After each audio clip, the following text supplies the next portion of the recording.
चलो last class में मैं तुम्हें फेज डिफरेंस का कॉन्सेप्ट देख के चला गया था और मैंने बताया समझा भी दिया था। तो शुरू करते हैं क्वेश्चन से। ये पहला क्वेश्चन है, find the phase difference between the two voltages. सब देखो ध्यान से और मुझे आंसर बताओ बच्चों क्या है। देखो V1 है,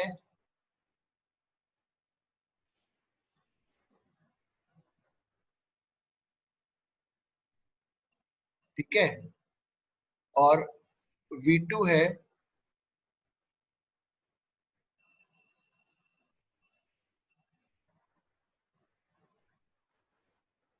अब मुझे फेज डिफरेंस निकालना है। तो बच्चों ध्यान देना, एक फंक्शन साइन में है और एक कॉस में, तो कॉस को बदलो साइन में 20,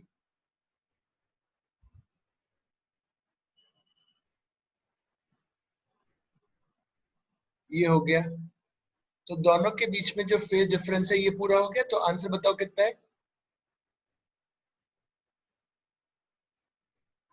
30 डिग्री का है फेज डिफरेंस V1 और V2 में।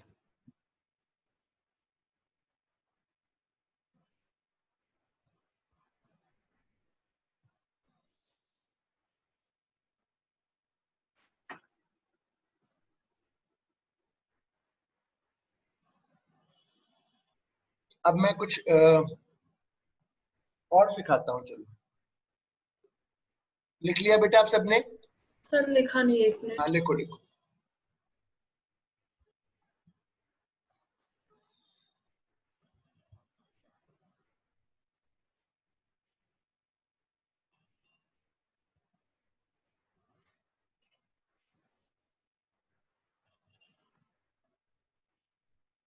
लिखो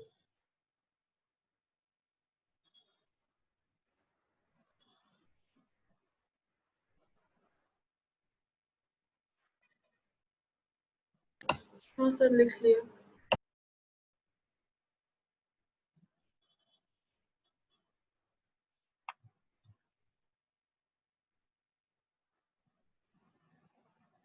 अब मैं कुछ नया सिखाने वाला हूँ। देखो मैंने कुछ लिखा है, AC वोल्टेज लिखा है,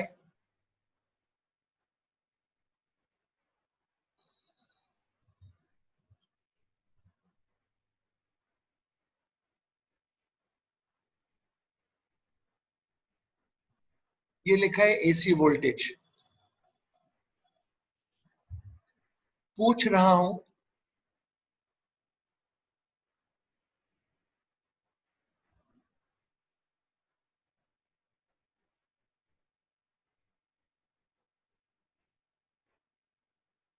लिख लो, मैं पूरा स्टेप बाय स्टेप समझाऊंगा। Find peak voltage and frequency.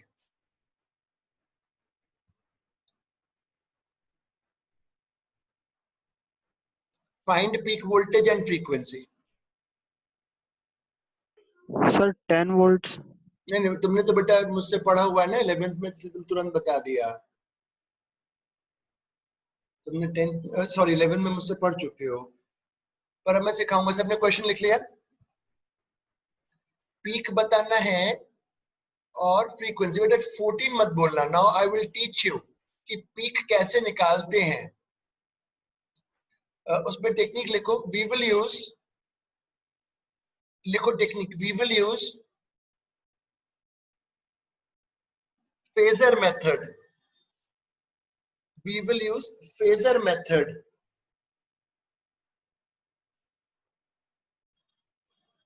तो ये बताओ, ये तो ठीक है, फेजर मेथड में सब एक ही, या तो सारे साइन हो या सारे कॉस हो।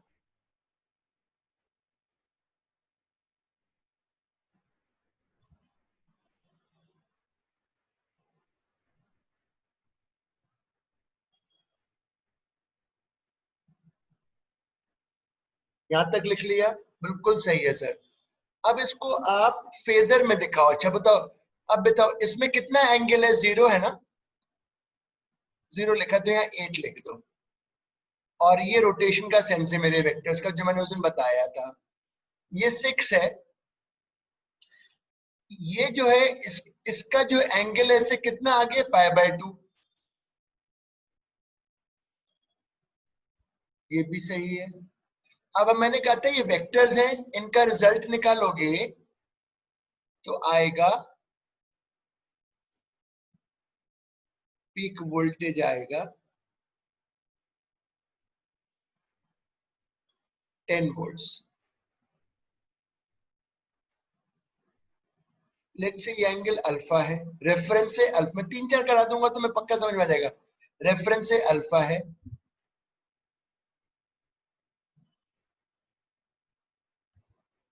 तो जो इक्वेशन की, जो मेरी वोल्टेज की जो इक्वेशन फाइनल बनी, जो भी बनेगी वो बनेगी V इक्वल टू 10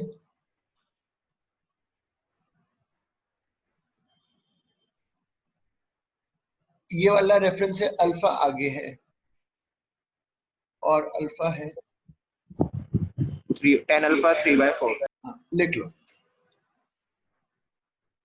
फेजर अभी मैं 3-4 करा दूंगा तो तुम समझ जाओगे बेटा। और ये सबसे कॉमन एग्जांपल है, नीट में अगर कभी आएगा तो ये ऐसे ही लिखा हुआ आएगा, एक साइन थीटा और एक कॉस थीटा के साथ।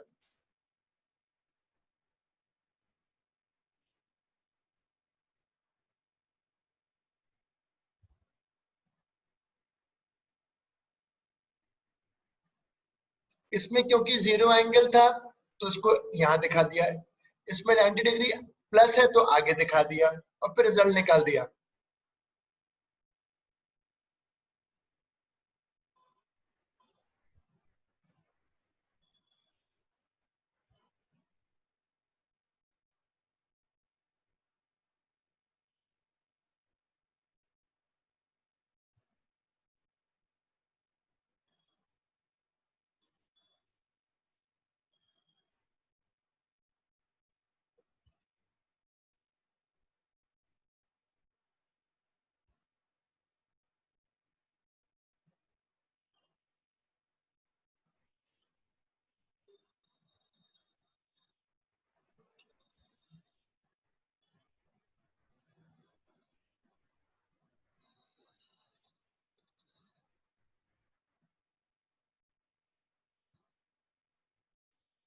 देख लेने के बाद बता दीजिएगा, मैं आपको अगला क्वेश्चन देता हूं।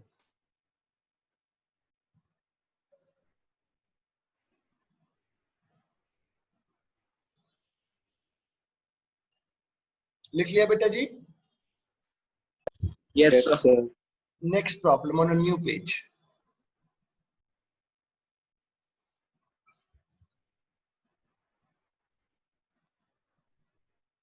यही कॉन्सेप्ट वेव ऑप्टिक्स में भी यूज होगा, तो बस आसान हो जाएगा। मुझे सोचने दो जरा वैल्यूज।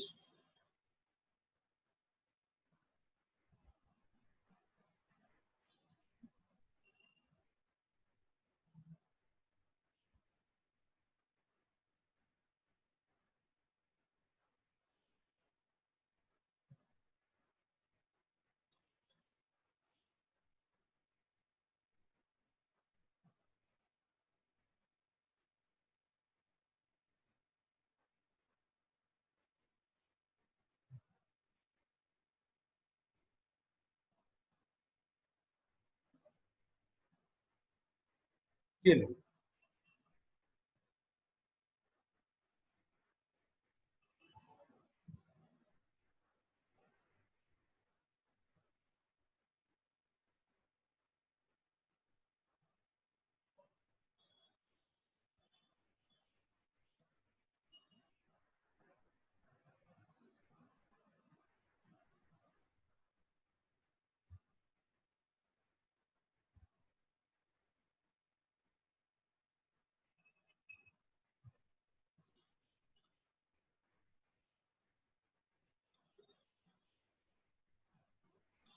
क्वेश्चन लिखो।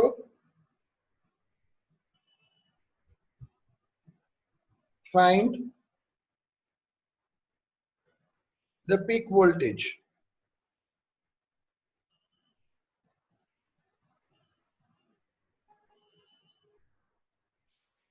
लिखो। वो लिखो, we will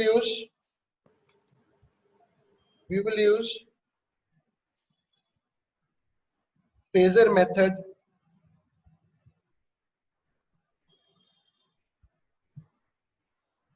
for finding the resultant equation. For finding the resultant equation,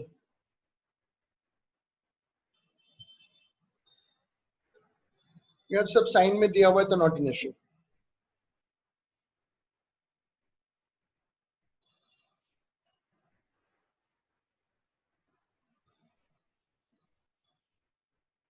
degree आगे ले चलो.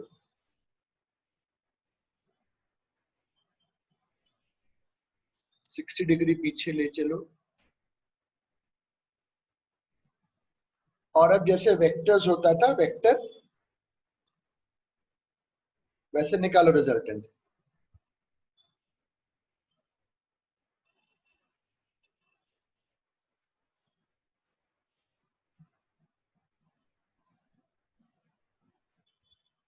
करो.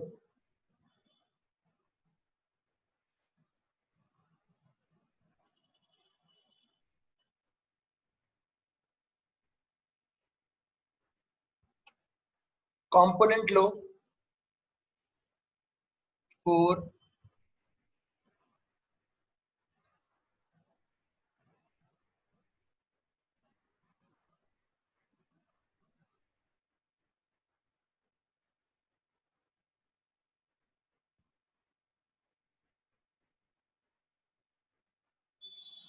अब सॉल्व करो. ये और ये कट जाएंगे, केवल ये बचा. तो जो तुम्हारी इक्वेशन हो गई रेफरेंस के लॉन्ग ही आ गया. कितना सिंपल है बताओ फेजर मेथड से करना.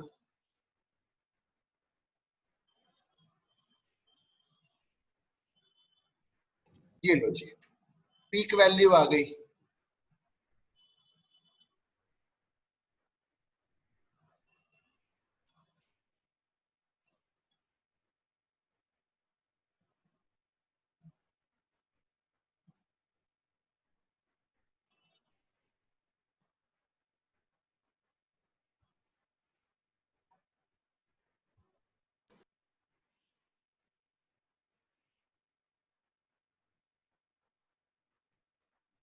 पिछले वाले क्वेश्चन में एक डाउट था. हाँ जी बेटा. सर पिछले वाले क्वेश्चन में एक डाउट था. हाँ पूछो. सर उसमें अपन ने साइन को अगर π/2 माइनस बेटा परसों बताया तो था मैंने आपको कि तो फेज डिफरेंस के लिए था. नहीं नहीं, मैंने आपको परसों बताया था, शायद आप भूल गए. हाँ बेटा, मैंने कहा था कि जो जो यहाँ पे भूल गए. मैंने आपको ये बताया था कि ये प्लस है, यहाँ पे ओमेगा टी इज प्लस बताया था. तो यहाँ पे भी ओमेगा टी पे प्लस भी होना चाहिए ना यार. अगर आप π/2 माइनस लिखोगे तो गड़बड़ हो जाएगा ना बेटा. याद आया उत्कर्ष? हाँ सर वो फेज डिफरेंस के लिए था ना. नहीं, फेज डिफरेंस तो उसी के बाद ही तो आगे बढ़े अपन. ये हर क्वेश्चन में अपन को हाँ, दोनों साइड में. जो साइन ओमेगा टी का इसमें होना चाहिए वो इसमें रखना है, तभी आप फेज डिफरेंस कर पाओगे, अदरवाइज नहीं कर पाओगे. ठीक है sir. Is this part clear to everyone? Clear हो गया ये लॉजिक? क्योंकि अब आगे भी यूज होगा, हर सवाल में कहीं ना कहीं मैं यूज करूंगा. अब मैं एक नई चीज पे जा रहा हूँ. अच्छा एक और कर लो, चाहो तो एक और कर लो. लो ये वाला कर लो.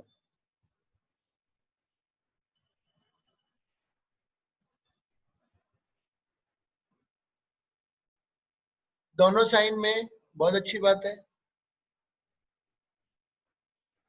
ये आगे है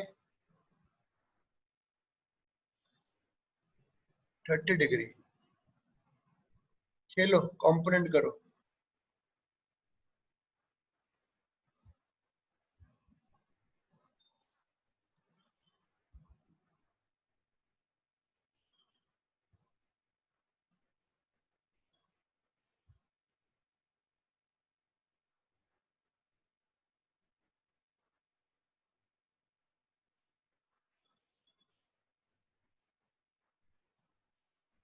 अब सॉल्व करो.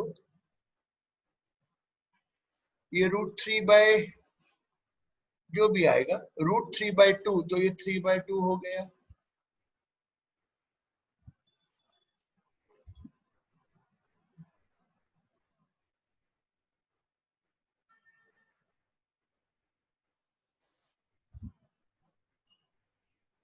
अब अगर पीक निकालना है,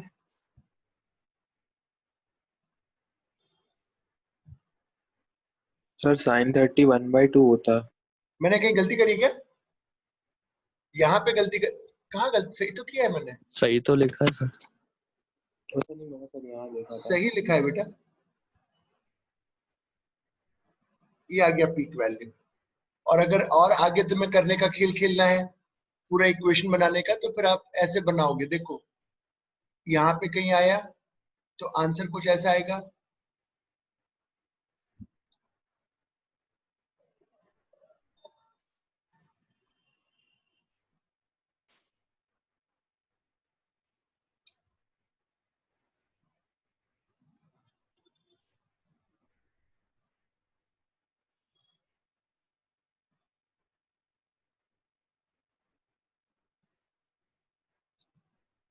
अब सबसे इंपॉर्टेंट पार्ट पे हम आगे बढ़ेंगे।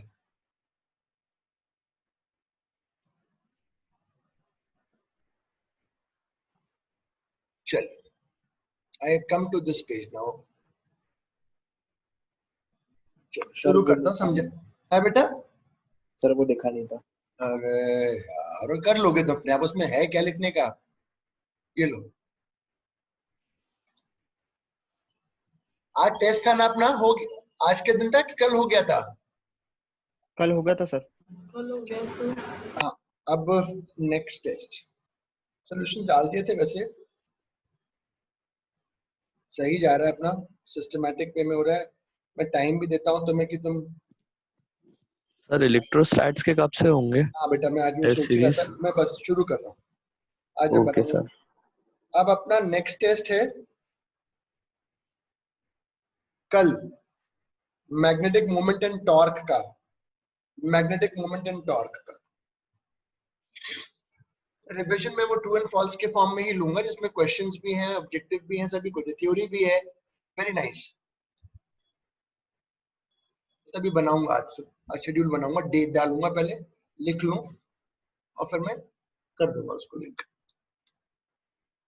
मतलब वो ऐसा नहीं तुम सोचो कि बहुत तगड़ा मिलेगा, बस ठीक है, न्यूमेरिकल्स बेसिक मिलेंगे, बट अच्छा है। चलो अब मैं कुछ तुम्हें सिखाता हूँ, सुनो बेटा। हाँ, अच्छा, एसी में ना कभी ऐसे एरो नहीं, ये तो डीसी है, एसी में कभी एरो नहीं दिखाते, कि मेरी किताब में बनेंगे तो गलत है, वो एरो नहीं दिखाते क्योंकि डायरेक्शन बदलती रहती है, डीसी में दिखाते हैं। अब मुझे बताओ इसमें पावर कितना है? पावर क्या है? आई स्क्वायर आर है।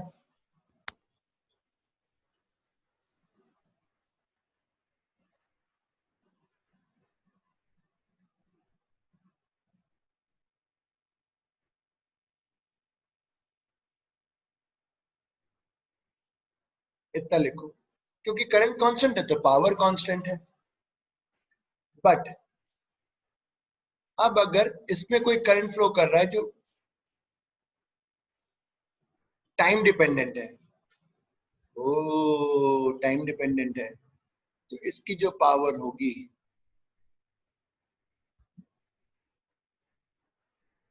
वो टाइम डिपेंडेंट हो जाएगी।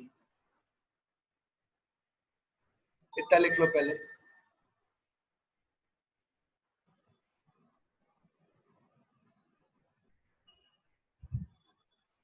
इसमें ऐसा करो, ये एफ टी की जगह जो अपन डिस्कस करने वाले हैं वो ही लिख लेते हैं, that would be better, rather than writing this. I say current is I not, ये लिखो, इतना दोनों दोनों दोनों लिख लो।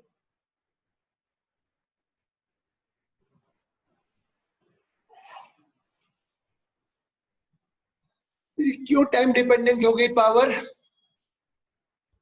क्योंकि करंट टाइम डिपेंडेंट है।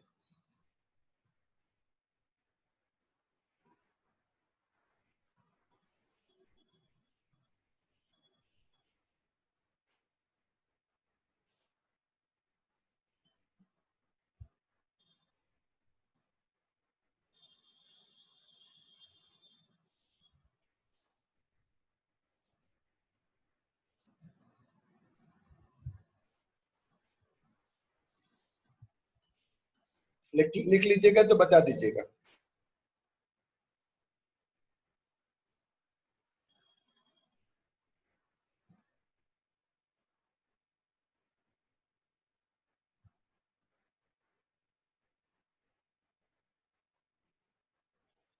लिख लिया सर। अच्छा, अब उसमें लिखो our aim is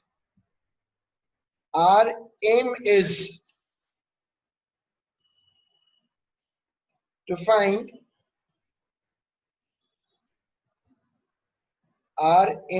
find that constant current. Our aim is to find that constant current which will give us, मैं एम बता रहा हूं, our aim is to find constant current which will give us power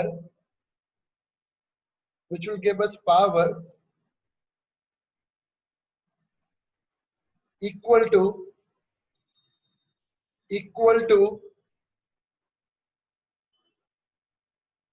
the average power of AC.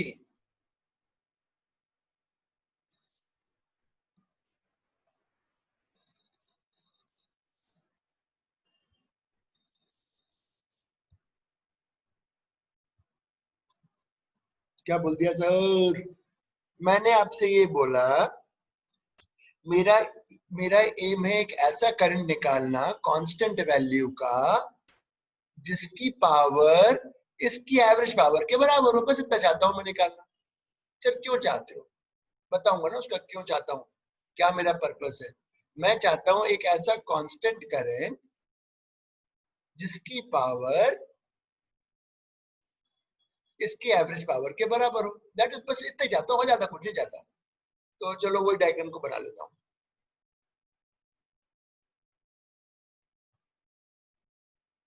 मैं ये constant current चाहता हूं जिसकी power इसके एवरेज के बराबर हो जाए। तो सर क्या उससे फायदा होगा? बताऊंगा ना क्या फायदा होगा, थोड़ा सा मैं पेशेंस रखो। इसके एवरेज के बराबर ये मैं चाहता हूं, ये करंट चाहता हूं। तो निकालो सर, निकालो निकालो निकालो, इसका एवरेज निकालो। इसका कल मैं आपको एक चीज बता के गया था जो तो याद नहीं होगा। मैं आपको साइन स्क्वायर के पूरे ग्राफ की एवरेज वैल्यू बता के गया था, हाफ होती है। मैंने कहा था डिराइव नहीं करूंगा, याद कर लो। मैंने कहा था आपसे, कल ही सिखाया था लास्ट क्लास में, इसकी जो पूरी साइकिल की एवरेज वैल्यू होती है वो हाफ होती है। अगर नहीं है याद तो मैं कुछ नहीं कर सकता। तो ये आ गई। अब मैं इसे कंपेयर कर रहा हूँ। 10 मिनट लगेंगे, मैं समझ क्या करने की कोशिश कर रहा हूँ।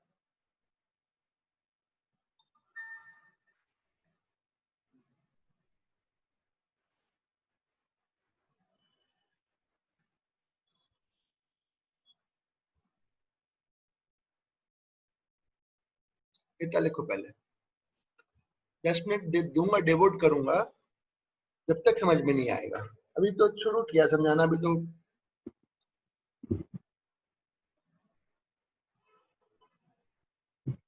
सर हाँ बोलो। सर वो मैं कल मैग्नेटिक इफेक्ट्स ऑफ करंट की एक्सरसाइज कर रहा था, तो सर उसमें ना एक वही फेजर डिफरेंस का और वही मैग्नेटिक इफेक्ट का एक सिमिलर क्वेश्चन आया था, मतलब मिक्स क्वेश्चन। हाँ तो सर उसमें भी यही यूज हो रहा था सेम। ध्यान नहीं बेटा, होगा। और सर बहुत सारे क्वेश्चन रिपीटेड हैं उसमें एक्सरसाइज में। कौन सी एक्सरसाइज में? मैग्नेटिक इफेक्ट्स की। कौन सी एक्सरसाइज में? Sir magnetic effects of current आपकी बुक के जो पीछे एक्सरसाइज बेटा दी है ना। उसमें अलग अलग सेक्शंस है ना यार। एक होता है फोर्स ऑन मूविंग चार्ज, एक होगा फोर्स ऑन करंट वायर, एक होगा मैग्नेटिक। किस सेक्शन में तुम्हें मिले रिपीटेड? सर वो इंटीजर वाले में और एमसीक्यू वाले में। बहुत सारे रिपीटेड तो नहीं होने चाहिए यार। सर एक दो ही थे। एक दो में और बहुत सारे में तो फर्क होता है। हाँ, और भी चैप्टर्स में मिले थे ना सर। मुझे बताना, इसमें मुझे बताना कौन सा रिपीटेड मिला था। हाँ क्लास के बाद मैग्नेटिक इफेक्ट में तुम्हें कौन सा इंटीजर या रिपीटेड मतलब बेटा बता देना मेरे को, ताकि हाँ अगले हाँ सर, एडिशन में वो अपन हटा देंगे सवालों को। ठीक है।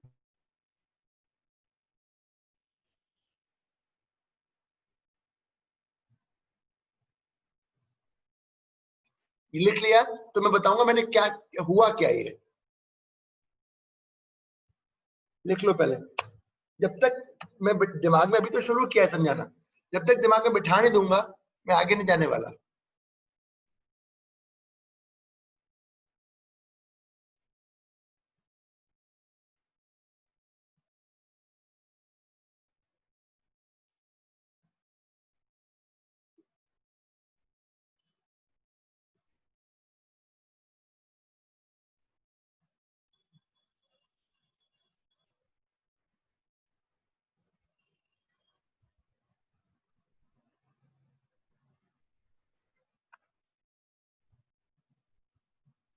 अरे लिखा?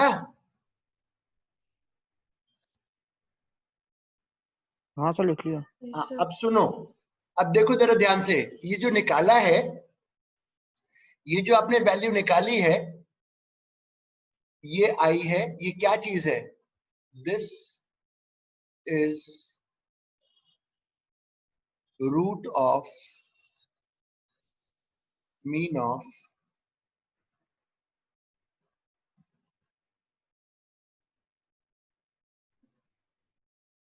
इतना लिखो पहले, बोला लगा के लिखो, फिर बताऊंगा क्यों, क्या क्या है ये।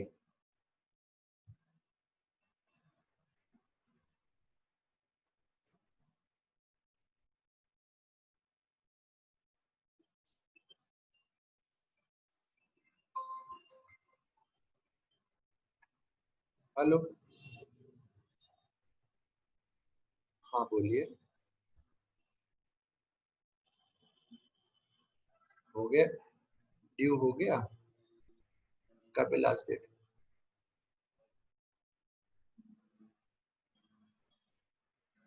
लास्ट डेट बताओ या 2 दिन पहले की डेट बताओ। 28 अगस्त तक देना है कि 28 के बाद 15 दिन और आगे दे सकते हैं?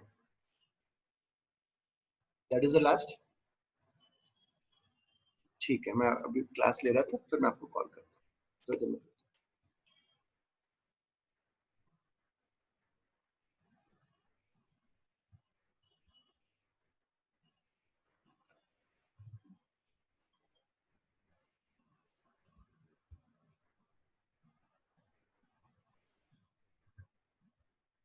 लिख लिया? Yes, sir. अब देखो यहाँ ध्यान से, root of mean of square, आपने यहाँ पे क्या लिया था? यहाँ पे आपने क्या किया? इसका रूट, ये रूट है ना, ये क्या किया था? What is this? Root of, और ये क्या था? मीन था। किसका मीन था? स्क्वायर का। ये जो करंट निकला, जो कांस्टेंट करंट की वैल्यू जो आई, जिसके द्वारा जो, मतलब मैं बोलना चाहता हूं कि अगर मेरे रेजिस्टर में इतना करंट कांस्टेंट अगर फ्लो करेगा डीसी, तो इसकी जो पावर होगी और इसकी जो एवरेज पावर होगी वो दोनों बराबर है।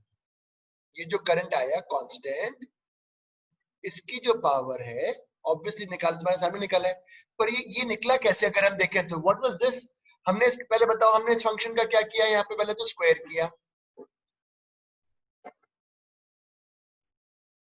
किया, फिर इसका एवरेज लिया,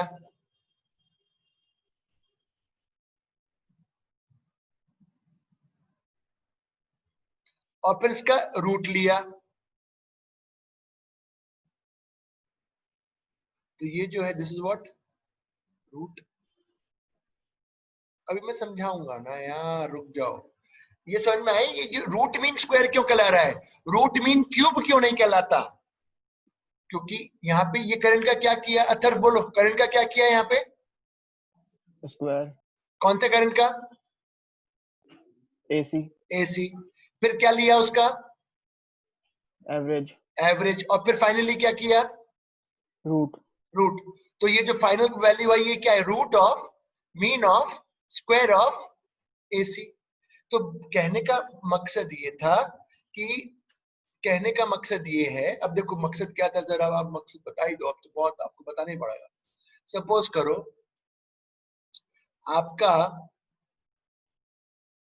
आपके घर में कितना AC वोल्टेज आता है? अपन सब लोगों के घर में क्या वोल्टेज, अच्छा अपने घर में जो वोल्टेज आता है उसकी कुछ वैल्यू है, बताओ क्या वैल्यू है? 220 समथिंग।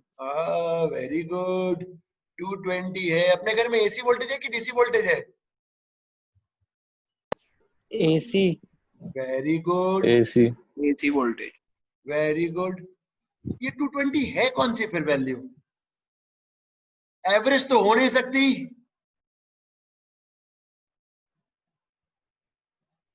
एवरेज 0 होती है। ये जो है ये RMS वैल्यू है, जो घर में हमारा AC वोल्टेज आ रहा है उसकी RMS वैल्यू है, रूट मीन स्क्वायर वैल्यू है। जो हमारे घर में AC वोल्टेज आ रहा है उसकी root mean square value. Sir ये रूट मीन स्क्वायर क्यों इतना इंपॉर्टेंट है? क्योंकि अब इसलिए इंपॉर्टेंट है, फॉर एग्जाम्पल आपके घर में हीटर है पानी गर्म करने वाला, हीटर है, हीटर बहुत बढ़िया पानी गर्म हो रहा है, इससे मजा आ जाता है ठंड में नहाने में।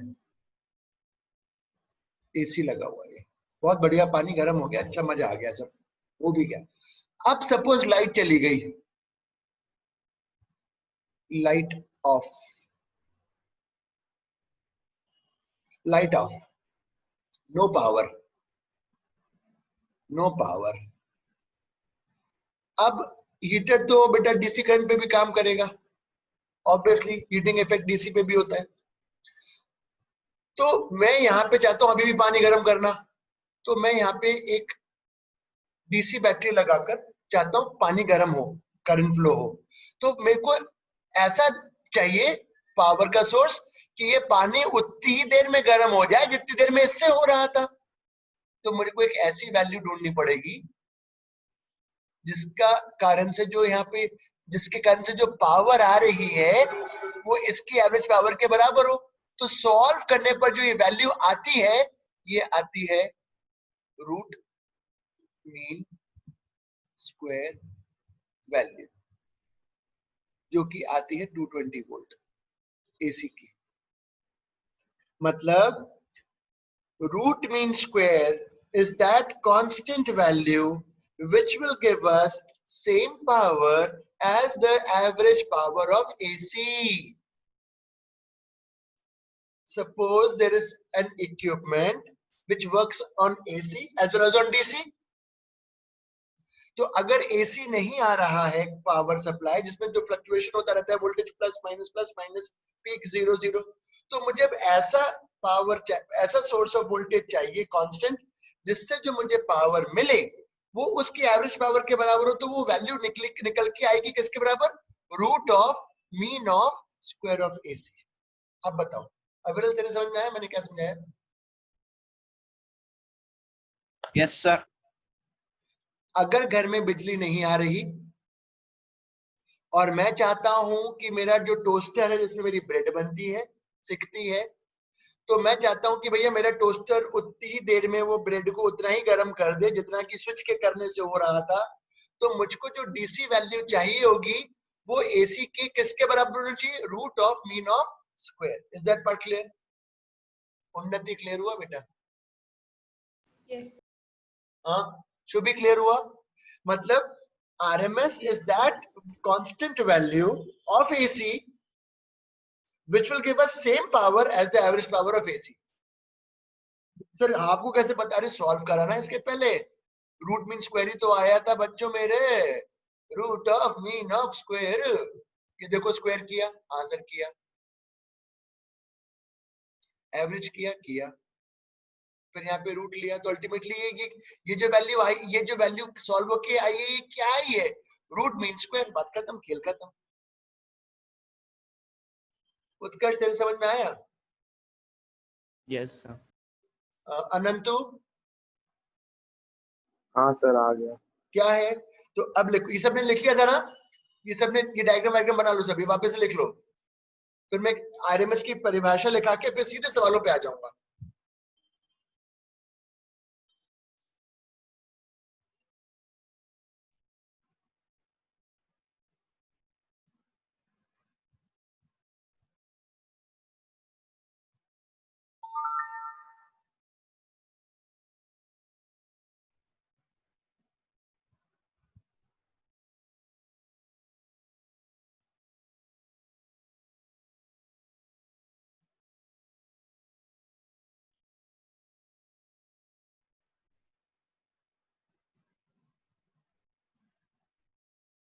लिखो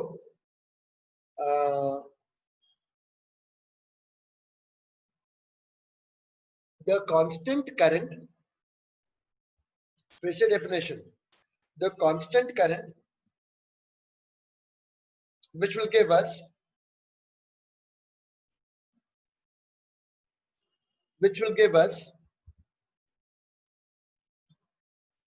power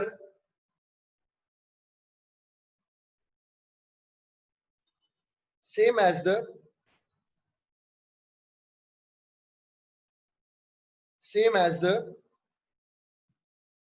average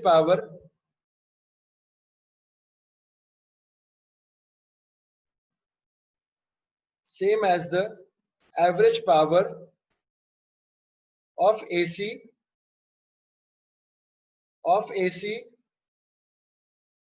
is equal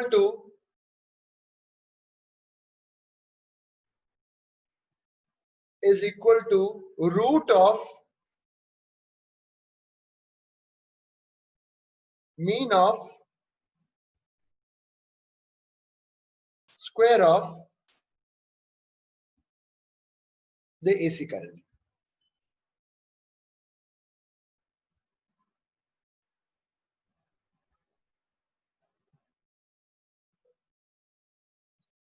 In case of एक लाइन और फिर आगे बढ़ेंगे. In case of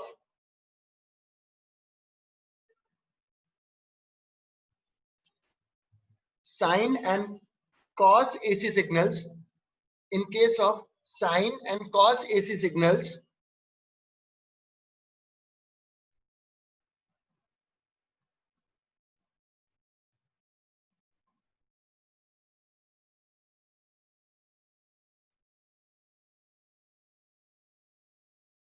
the RMS value is equal to ये peak divided by root 2.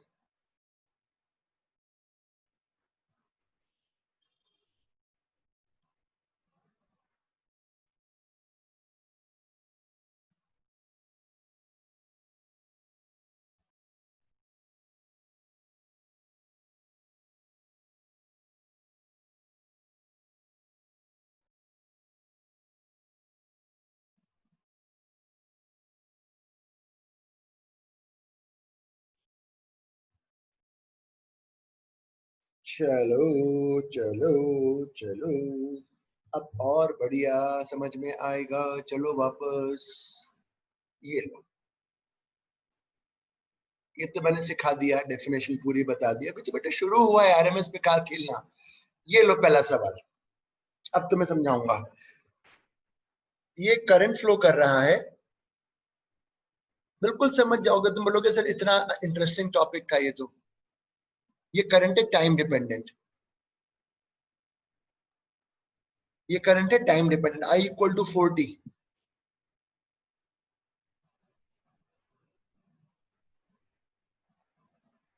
अब वो क्वेश्चन पूछ रहा है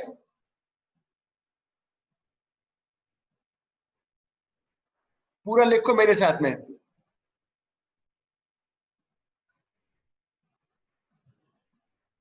पूरा लिखो.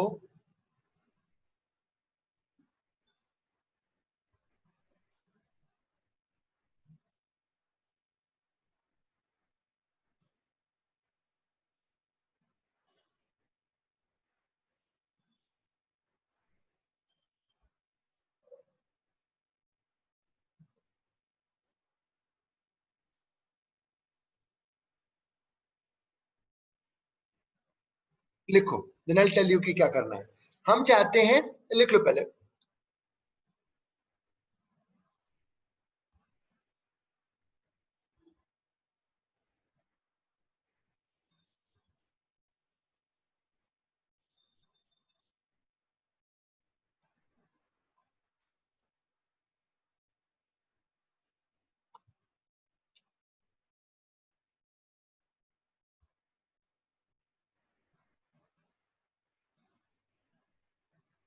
What is the value of constant current which will give power same as average power in time 0 to 2 second? अब देखो पहले लिखो. पता है मैं पूछ कह रहा हूं, we will have to find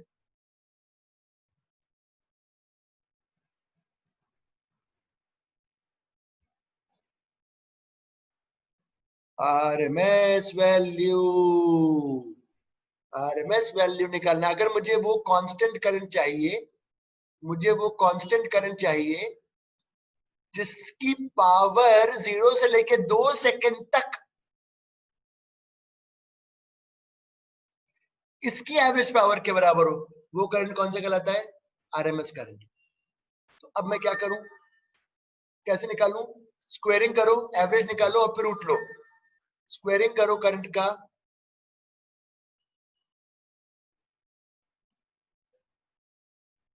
limits लगाओ टाइम की, और बाद में इसका पूरे का रूट ले लो, आ जाएगा वो करंट।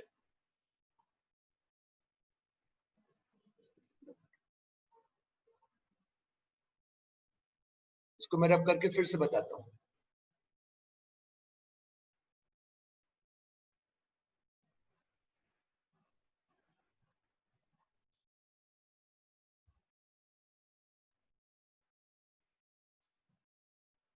तो क्या करना पड़ेगा? स्क्वायरिंग करना है,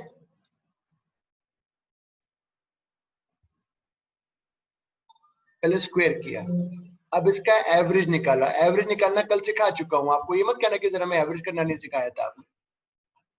बाहर करो आराम से, लंबे बात।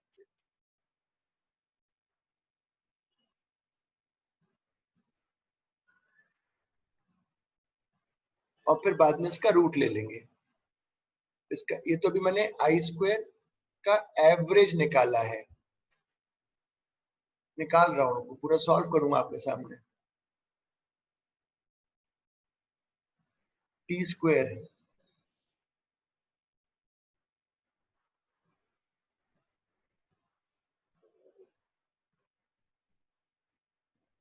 और फिर इसका रूट ले लेना।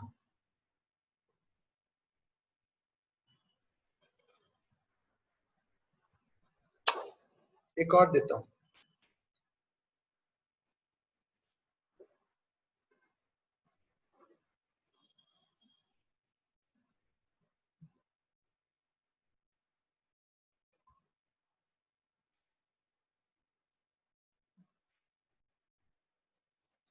बेटा किसी को डाउट हो तो पूछ लेना।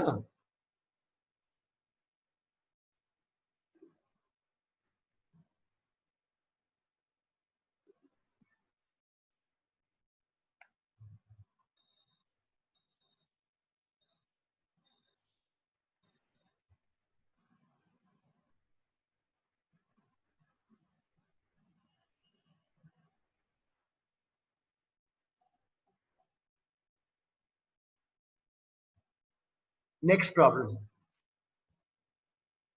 अब तो तुम सब कर लोगे।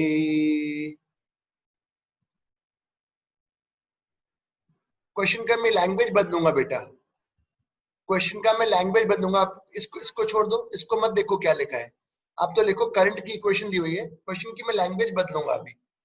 देखो current equal to, current I equal to,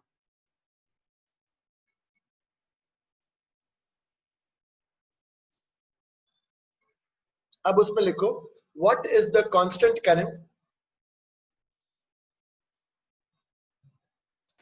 what is the constant current which will give us power, which will give us power same as the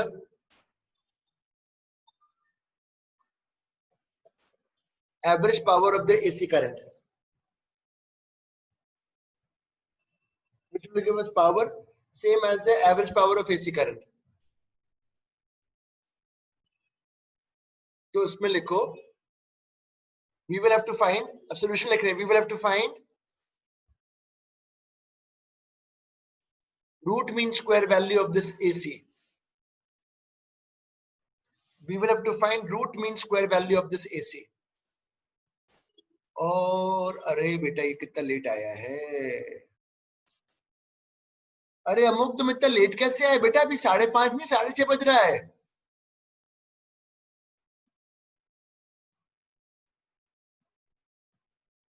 तो मैंने एसी का जो साइन और कॉस का है साइन और कॉस का एवरेज वैल्यू सिखा चुका हूं,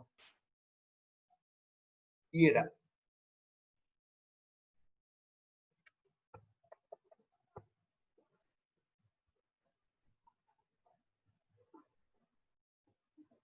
मतलब अगर ये वाला करंट से जो पावर आ रही है, अगर ये करंट ना हो तो ये कांस्टेंट करंट फ्लो करवाकर आप उतनी ही पावर ड्रॉ कर सकते हो। Next problem. और टाइम पीरियड तो तुम निकाल ही सकते हो, उसमें तो कोई प्रॉब्लम है ही नहीं।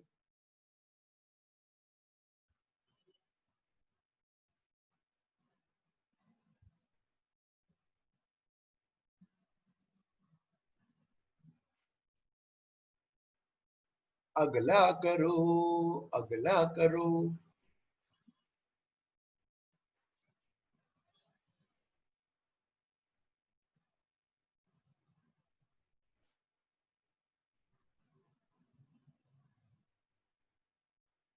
तीन पार्ट है सवाल के।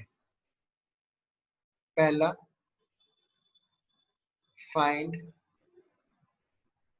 पीक वोल्टेज, पहला तो ये है। दूसरा, ये जानबूझ के मैं तो को लंबा लंबा लिखता हूँ, कांस्टेंट वोल्टेज, अगली बार से नहीं लिखूंगा।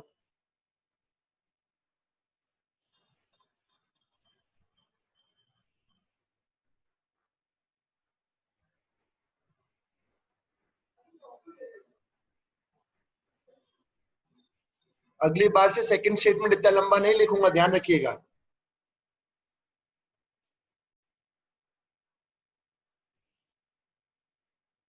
पीक वोल्टेज 100 मत लिखना बेटा, इस इक्वेशन को पहले कन्वर्ट करो। ऐसे ये जो इसका स्टैंडर्ड फॉर्म हो गया,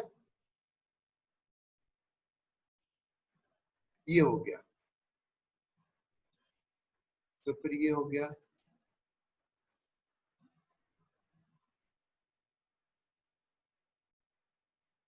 ये लो, पीक वोल्टेज आ गया। सेकंड पार्ट एक्चुअली में हाँ लिख लो।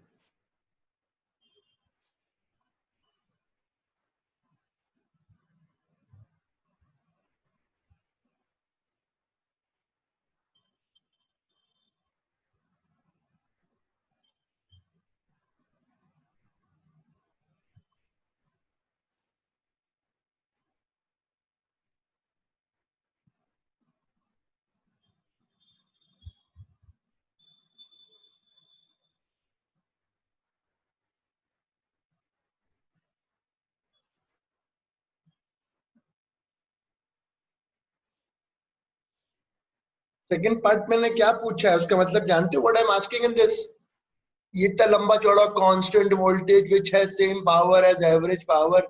अरे सर सीधा बोल दो ना, रूट मीन स्क्वायर निकालो। पीक है 50, ये लो।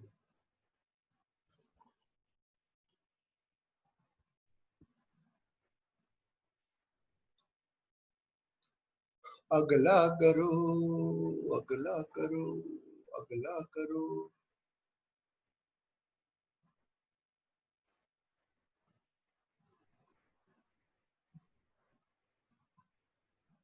पहले ये करो।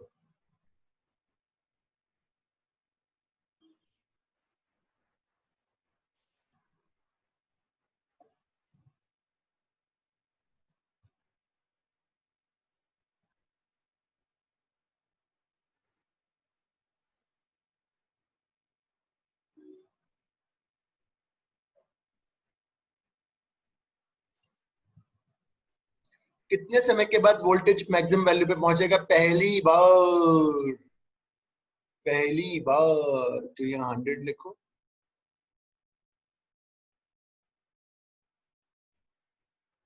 पहली बार,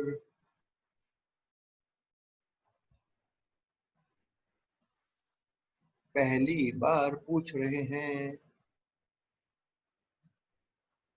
पहली बार ये π/2 निकल जाएगा इससे टाइम, कि पहली बार कब हुआ।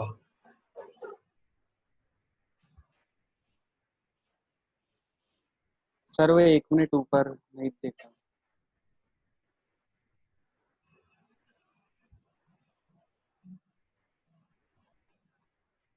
ये ऑनलाइन वाला कितना बेस्ट मेथड था टीचिंग का। मैं तो अगले साल से पढ़ाऊंगा, घर से ही पढ़ाऊंगा। बच्चों का समय बचता है, एनर्जी बचती है।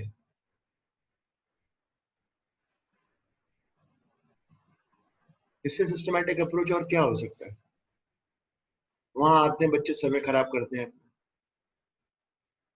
ट्रैवलिंग टाइम 1 घंटा आना, 1 घंटा जाना।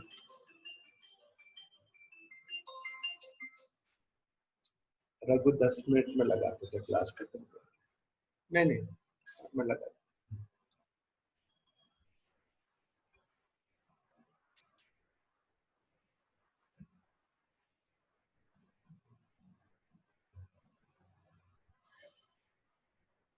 लिख लिया?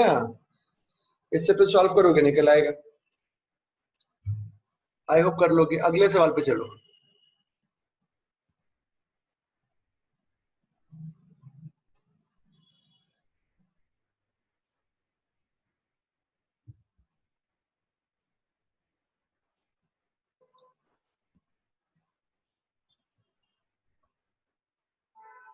What is the RMS? RMS का मतलब वो कांस्टेंट करंट जिससे पावर जो मिले इसके पूरी एवरेज पावर के बराबर हो। हाँ सर, अब तो समझ में आ गया मेरे।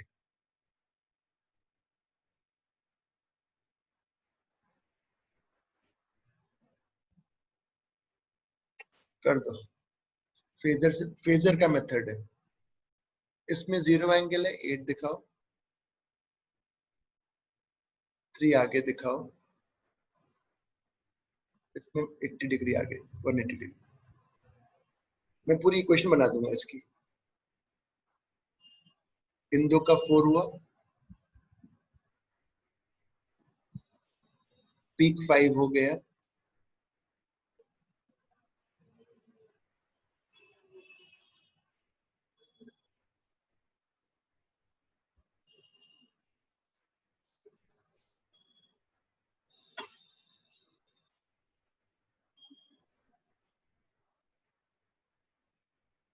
हर ऑल्टरनेट, बल्कि हर दिन एक टेस्ट दूंगा, ध्यान रखना।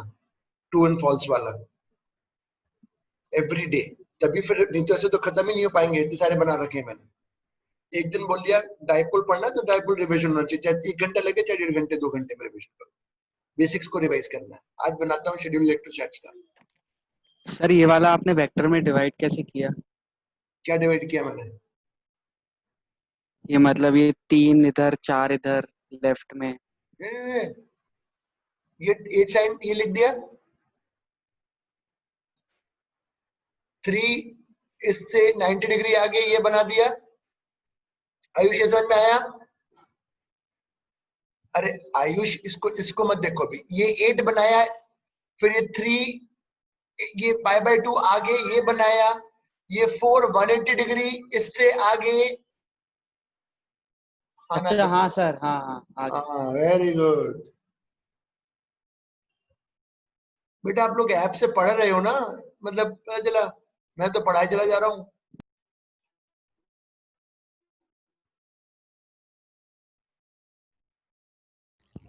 सर हाँ जी सर आप ऐप पे एसी की वीडियोस डालेंगे क्या? बेटा, उसमें प्रॉब्लम आ गई थी जब बने थे ना। उसमें दिक्कत ये आ गई कि आवाज और वो सिंक्रोनाइज नहीं हो पाया, तो बोल रहा हूँ आवाज कुछ और आ रही है, वो ठीक नहीं बन पाए थे। सर उसमें आरसी सर्किट भी नहीं है वो मैं डाल दूंगा बाहर से सर। और ईएम वेव्स। ईएम बेस एक नहीं बनाया यार, और सब तो बनाया था। 2 सवाल और हैं, इनको और खत्म करो। देखें ये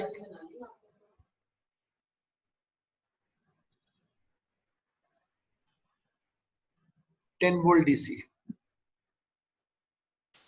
what is the average and RMS value बताओ। एवरेज वैल्यू सर क्या होगी?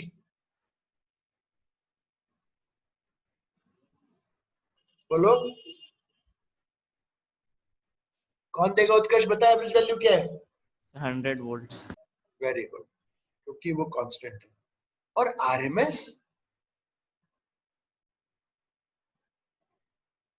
आदित्य बताओ, शुभी, श्वेता बताओ। यहाँ √2 से मत डिवाइड करना, 100 ही आएगा सर। कैसे? स्क्वायर करो, कर दिया स्क्वायर। इसका एवरेज लो, ये तो स्क्वायर कर दिया सब आपने, ठीक है। ये मैं सॉल्व करूं, जनरली करता नहीं हूं। एवरेज लो तो एवरेज यही रहेगा, और फिर रूट लो। अरे डीसी है तो वही रहेगा ना, आरएमएस वैल्यू भी।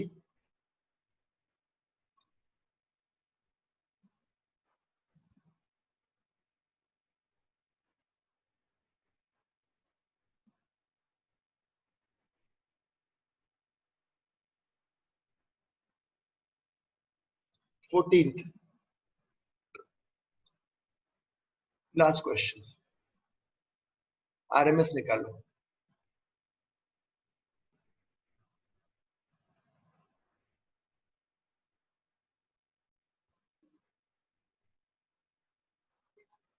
ये लो, कल तुम्हारा टेस्ट है मैग्नेटिक मोमेंट एंड टॉर्क का, अभी अलाइन हो जाएगा। और संडे का टेस्ट प्रोजेक्टाइल मोशन का है। हीट अपन पूरा कर चुके हैं, मैं देख रहा हूँ बच्चे दे रहे हैं, वेरी गुड। और स्कोरिंग भी अच्छा आ रहा है कुछ कुछ बच्चों का, सभी मतलब मेहनत कर रहे हैं, नाइस।